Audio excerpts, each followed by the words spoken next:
Question है, भगवान बुद्ध का जन्म एवं मृत्यु मानी जाती है।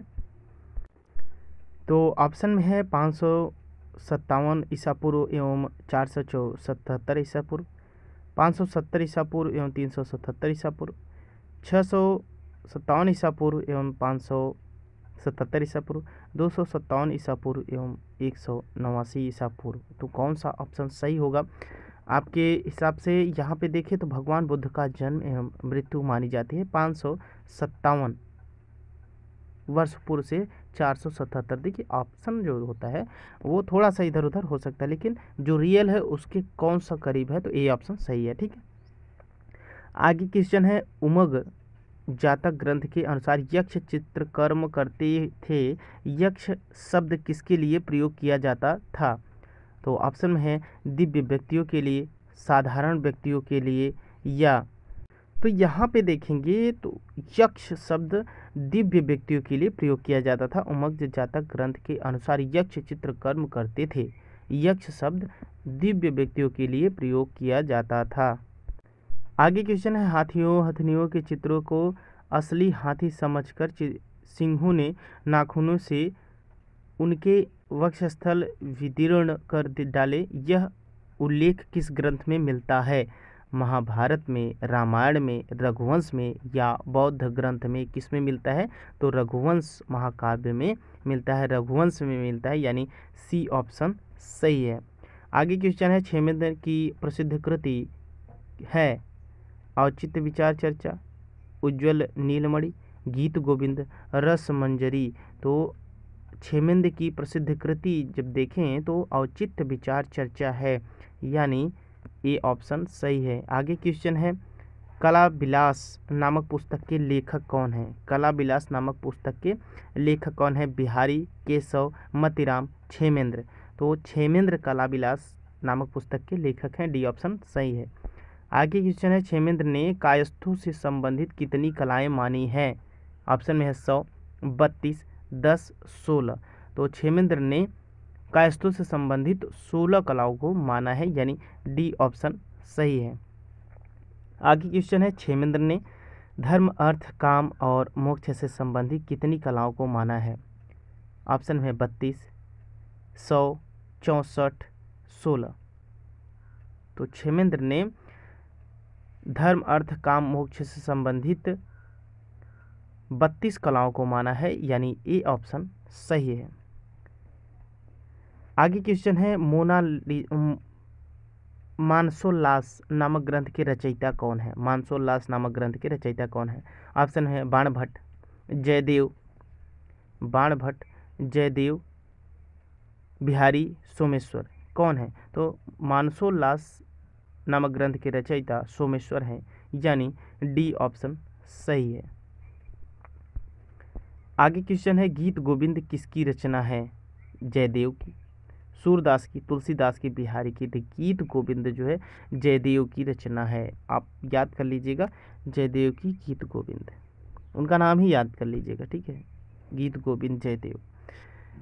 महाभारत के रचनाकार कौन है? महाभारत के रचनाकार कौन है? महर्षि वाल्मीकि, महर्षि वेदव्यास, बाणभट्ट, कुंतक।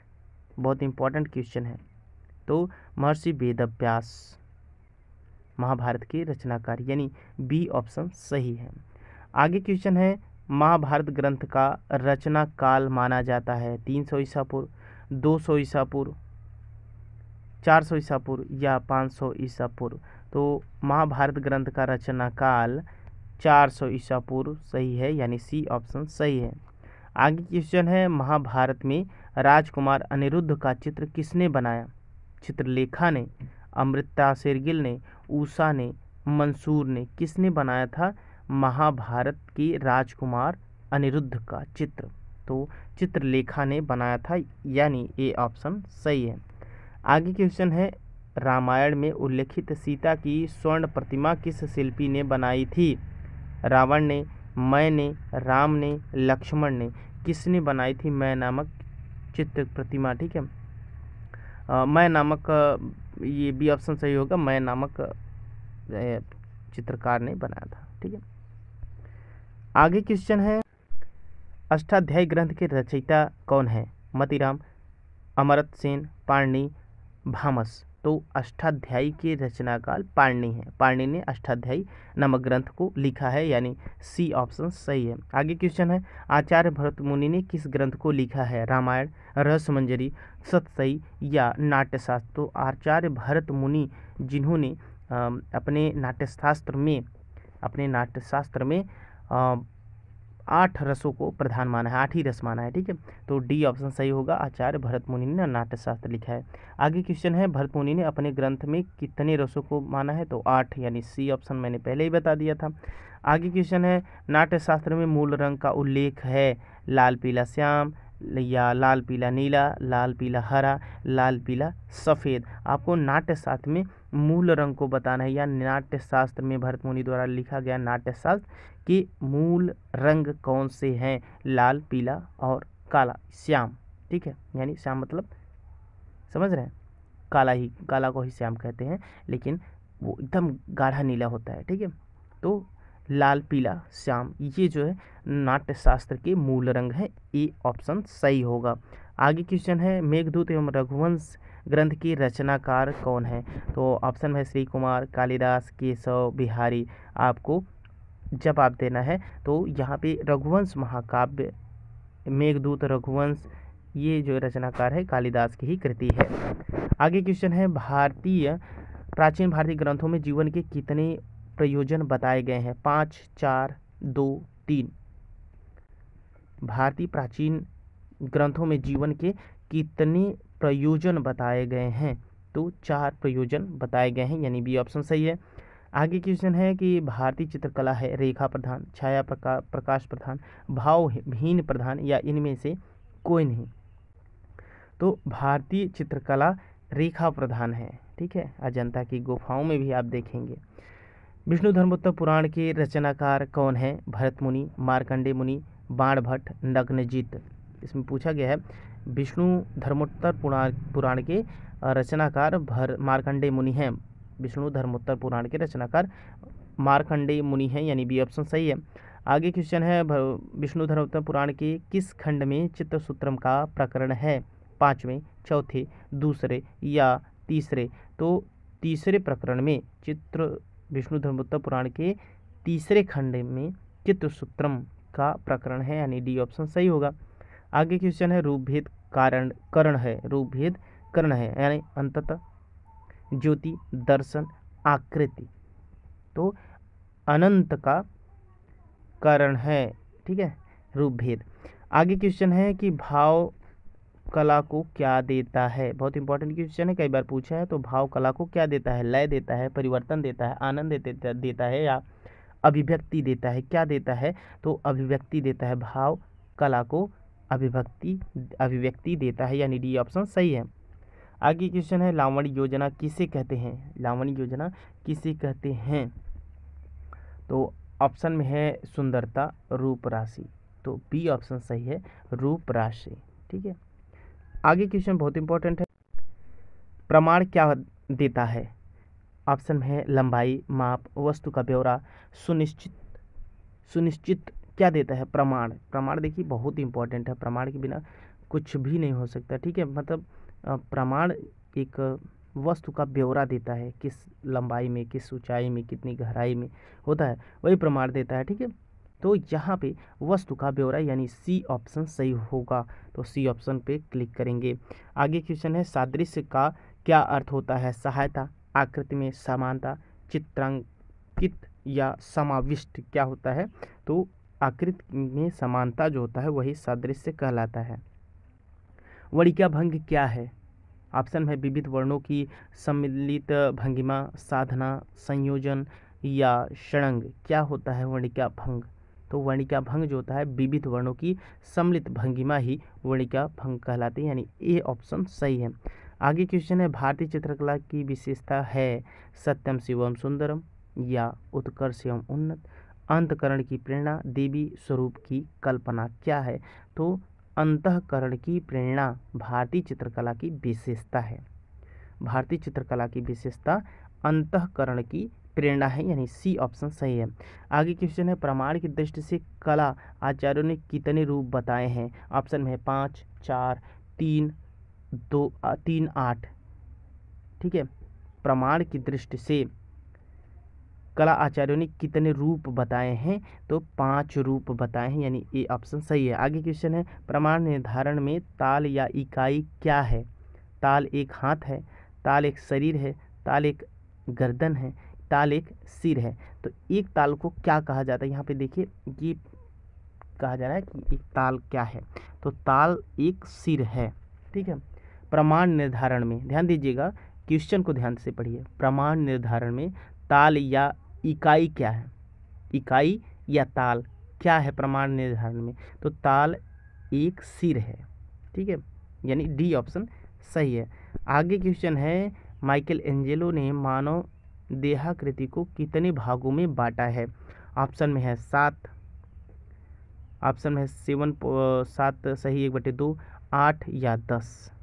तो माइकल एंजेलो ने मानव देहाकृति को 8 भागों में बांटा है, यानी सी ऑप्शन सही होगा। सी ऑप्शन सही होगा। आगे क्वेश्चन है, सिर को कितने भागों में बांटा गया है? डायरेक्टली पूछा गया है कि सिर को कितने भागों में बांटा गया है? 5, 4, 3, 6 या देखिए, तो सिर को 4 भागों में बांटा गया है, यानी बी ऑप्शन सही है। आगे क्वेश्चन है, आलंबन तथा उद्दीपन कितने भेद हैं? आलंबन तथा उद्दीपन कितने भेद हैं? तो ऑप्शन में है आलंबन तथा उद्दीपन किसके भेद हैं? तो प्रमाण के, लावण्य के, विभाग के, वर्णिका भंग के। फिर से एक बार क्वेश्चन पढ़ते हैं, आलंबन तथा उद्दीपन किसके भेद हैं? प्रमाण के, लावण्य के, विभाव के, वर्णिका भंग के। किसके भेद हैं? तो विभाव के भेद हैं। आगे क्वेश्चन है, विभाव के 2 भेद हैं, अनुभाव के बताइए। विभाव के 2 भेद हैं, अनुभाव के बताइए। तो ऑप्शन है 3, 4, 5, 2। तो 4 भेद हैं, अनुभाव के 4 भेद हैं, यानी बी ऑप्शन सही होगा। क्वेश्चन है, संचारी भाव की संख्या बताइए। संचारी भाव की संख्या बताइए। ऑप्शन में है 23, 10, 30, 33। क्या है संचारी भाव की संख्या? तो संचारी भाव की संख्या 33 है, जो कि हिंदी आप पढ़ेंगे उसमें भी मिलेगा। संचारी भाव की संख्या 33 मानी जाती है, यानी डी ऑप्शन सही है। आगे क्वेश्चन है, कला आचार्यों ने कुल कितने रसों को माना है? कला आचार्यों ने कुल कितने रसों को माना है? तो 9 रसों को माना है, यानी बी ऑप्शन सही है। भरत मुनि के रस तत्व के आधार पर विषय हैं, नाट्य में रस की निष्पत्ति, रस चेतना, रस चिंतन, रस कोटि। भरत मुनि के रस तत्व के आधार पर, भरत मुनि के रस तत्व के आधार पर नाट्य में रस की उत्पत्ति आधारभूत है, विषय है, यानी ए ऑप्शन सही होगा। आगे क्वेश्चन है, रस का प्रमुख स्रोत। रस का प्रमुख स्रोत है नाट्य, सौंदर्य, आनंद या विचार। नाट्य, सौंदर्य, आनंद या विचार, यानी आनंद ही रस का प्रमुख स्रोत है, यानी सी ऑप्शन सही होगा। आगे क्वेश्चन है, कला का प्रमुख उद्देश्य क्या है? सौंदर्य का सृजन, मोक्ष की प्राप्ति, विचारों की अभिव्यक्ति, इनमें से कोई नहीं। तो सौंदर्य का सृजन, यानी ए ऑप्शन सही है। आगे क्वेश्चन है, कला क्या है? मानव लघु पुस्तिका के रचनाकार हैं बिहारी, केशव, टॉलस्टॉय, अभिनव। कौन है? तो टॉलस्टॉय हैं। ठीक है, कला क्या है नामक लघु पुस्तिका के रचनाकार, कला क्या है नामक लघु पुस्तिका के रचनाकार टॉलस्टॉय है, यानी सी ऑप्शन सही होगा। आगे क्वेश्चन है, भरत मुनि का समय रहा ईसा से 400 वर्ष पूर्व, सन 300 ईसा पूर्व, सन 500 ईसा पूर्व नहीं है, यहाँ पे ईस्वी है। सन 300 में ईस्वी में, सन 500 ईस्वी में, ईसा से 300 और 200 वर्ष पूर्व भरत मुनि का समय यहाँ पे पूछा गया है। तो 300 ईस्वी में भरत मुनि का समय बताया गया है, यानी बी ऑप्शन सही होगा। 9वां रस का नाम बताइए। वीर रस, हास्य रस, रौद्र रस, शांत रस। देखिए, भरत मुनि ने नाट्य शास्त्र में शांत रस को कोई रस माना ही नहीं है, शांत रस को कोई रस माना ही नहीं है, लेकिन 9वां रस शांत रस है, क्योंकि उन्होंने 8 ही रस माना है और 9वां रस शांत रस है। ठीक है, तो डी ऑप्शन सही है। वीर रस की अस्थाई भाव क्या है? यहाँ पे ये भी पूछा जाता है कि वीर रस की अस्थाई भाव क्या है। तो वीर रस की आपको ऑप्शन में दिया है वीरता, प्रतिज्ञा, क्रोध, विरह। तो वीर रस की अस्थाई भाव वीरता ही होगी, यानी ए ऑप्शन सही है। आगे क्वेश्चन है, अद्भुत रस की अस्थाई भाव होता है। ऑप्शन में है रति, विस्मय, उत्साह, हंसी। तो अद्भुत रस की अस्थाई भाव पूछा है, अद्भुत रस की अस्थाई भाव विस्मय होता है। ठीक है, आगे क्वेश्चन है, अभिनव गुप्त का प्रसिद्ध ग्रंथ है। ऑप्शन में है चित्तलक्षण, रसमंजरी, अभिनव भारती, इनमें से कोई नहीं। तो अभिनव गुप्त का प्रसिद्ध कृति अभिनव भारती है, यानी सी ऑप्शन सही है। आगे क्वेश्चन देखें तो क्वेश्चन है, ध्वनि सिद्धांत का प्रतिपादन किसने किया? ऑप्शन में है भामह, वामन, कुंतक, आनंदवर्धन। किसने किया है ध्वनि सिद्धांत नामक ध्वनि सिद्धांत का प्रतिपादन? तो डी ऑप्शन आनंदवर्धन ने किया है, डी ऑप्शन सही होगा। आगे क्वेश्चन है, आनंदवर्धन का प्रसिद्ध ग्रंथ है ध्वन्यालोक, काव्य प्रकाश, कामसूत्र, जयमंगला। क्या है यहाँ पे देखेंगे आनंदवर्धन का प्रसिद्ध ग्रंथ क्या है। तो आनंदवर्धन का प्रसिद्ध ग्रंथ ध्वन्यालोक है, यानी ए ऑप्शन सही है। आगे क्वेश्चन है, ध्वन्यालोक लोचन नामक टीका किस विचारक ने दिया है? किस विचारक ने किया है? ऑप्शन में जयदेव, केशव, अभिनव गुप्त, कबीर ने। किसने किया है? तो अभिनव गुप्त ने किया है, यानी सी ऑप्शन सही है। आगे क्वेश्चन है, आनंदवर्धन के मतानुसार काव्य सौंदर्य की आत्मा है। ऑप्शन में है ध्वनि, लय, ताल, रस। ठीक है, ऑप्शन में ये दिया गया है कि आनंदवर्धन के मतानुसार काव्य सौंदर्य की आत्मा है ध्वनि, ताल, लय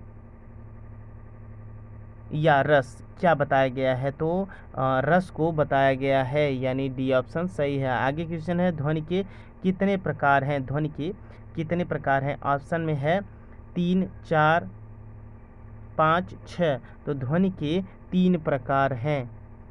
ठीक है, डीपली बात होगी नेक्स्ट कभी पूरी जानकारी दिया जाएगा। ठीक है, अभी तो आप प्रैक्टिस करते रहिए और कमेंट जरूर करिएगा। आनंदवर्धन ने किस ध्वनि को श्रेष्ठ माना है? ध्वनि वस्तु ध्वनि को, रस ध्वनि को, अलंकार ध्वनि को, इनमें से कोई नहीं। तो आनंदवर्धन ने देखिए इसमें ऑप्शन में आपको देखना है, तो रस ध्वनि को आनंदवर्धन ने श्रेष्ठ ध्वनि माना है, यानी बी ऑप्शन सही होगा। आगे क्वेश्चन है, रस दीप्ति के रचनाकार हैं भामह, उद्भट, रुद्रट, आनंदवर्धन। कौन है रस दीप्ति के रचनाकार? तो आनंदवर्धन ही है, यानी डी ऑप्शन सही है। आगे क्वेश्चन है, कला के लिए कौन से 2 तत्व आवश्यक हैं?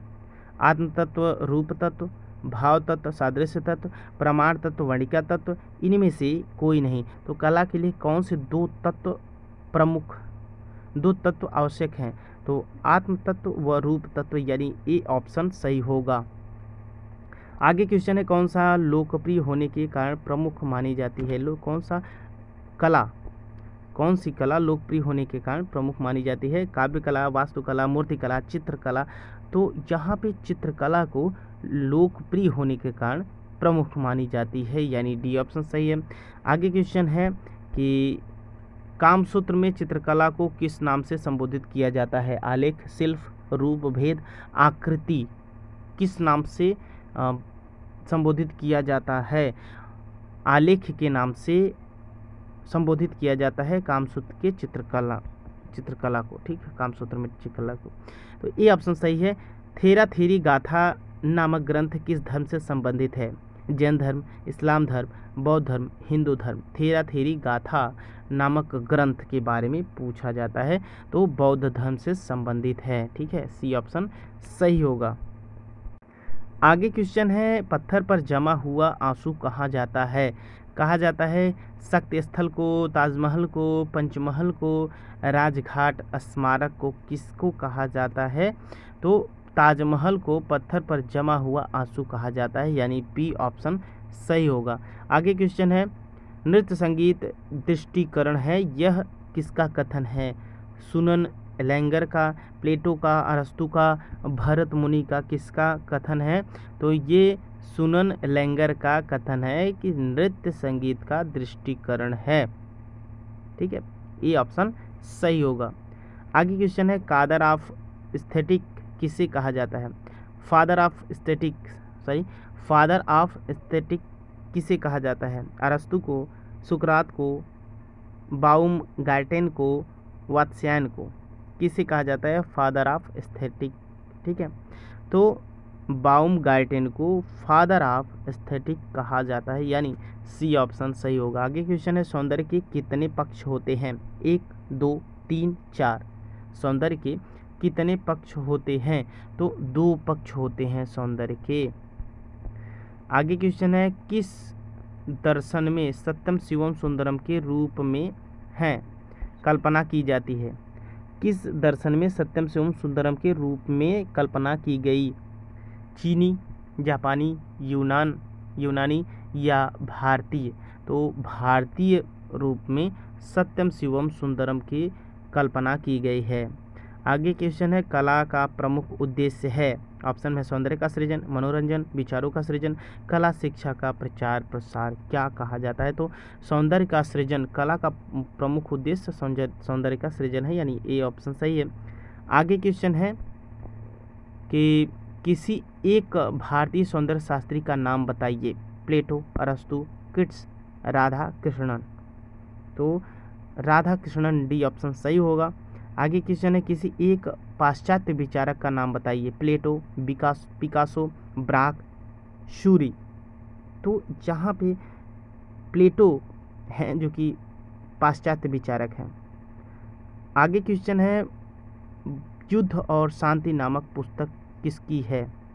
तो हिंगेल की, सेजान की, पिकासो की, टॉलस्टॉय की? किसकी है? तो टॉलस्टॉय की पुस्तक है। ठीक है, आगे क्वेश्चन है, रिपब्लिक नामक पुस्तक के लेखक हैं? हिंगेल, प्लेटो, सेजान, पिकासो? कौन है? तो प्लेटो हैं। रिपब्लिक नामक पुस्तक के लेखक प्लेटो हैं, यानी बी ऑप्शन सही है। आगे क्वेश्चन है, परम सौंदर्य की निर्मित मानसिक सहज ज्ञान संभव है, यह उक्ति किसकी है? तुलसी की, कालिदास की, प्लेटो की, अरस्तु की? तो कालिदास की उक्ति है, परम सौंदर्य की निर्मित मानसिक सहज ज्ञान संभव। ठीक है, यह कालिदास ने कहा था। दोस्तों, इस वीडियो में इतना ही, और नेक्स्ट वीडियो में और बहुत सारे क्वेश्चन आंसर को लाया जाएगा जो कि बहुत ही इंपॉर्टेंट है। आप अभी तक चैनल को सब्सक्राइब नहीं किए थे, प्लीज़ सब्सक्राइब करके बेल आइकन ज़रूर दबाएं, और हमारे टेलीग्राम चैनल से जुड़े अपने सुझाव कमेंट बॉक्स में ज़रूर दें, अपने दोस्तों तक शेयर करें। Thank you.